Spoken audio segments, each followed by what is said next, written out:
আসসালামু আলাইকুম, কেমন আছেন আপনারা?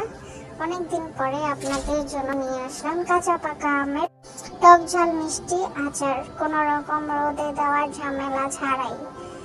এখানে দেখতে পাচ্ছেন আমি কাঁচা পাকা আম কিউব করে কেটে নিয়েছি এবং ভালো করে ধুয়ে মশলা দিয়ে চিনি দিয়ে ম্যারিনেট করে নেব 2 ঘন্টার জন্য।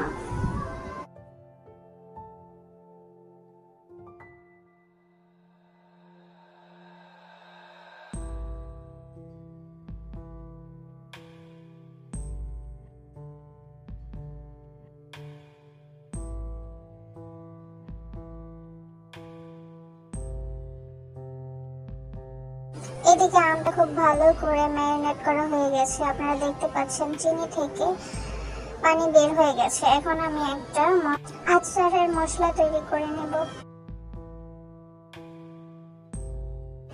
মশলাটা আমি পুরোপুরি ব্লেন্ডার করব না, এখানে আমি থেতলে নিচ্ছিলাম যাতে আদা ভাঙা হয়ে যায়। এইদিকে আমি সরিষার তেল দিয়ে দিয়েছি কড়াইয়ে এবং ম্যারিনেট করা আমগুলো খুব সুন্দর করে জাল করে নেব যে পর্যন্ত সেদ্ধ না হয়ে যায়। আপনারা দেখতে পাচ্ছেন খুব ভালো করে সেদ্ধ হয়ে যাচ্ছে এবং আচার থেকে খুব পানি বের হচ্ছে, এক্সট্রা কোনো পানি দেওয়ার কোনো রকম প্রয়োজন নাই।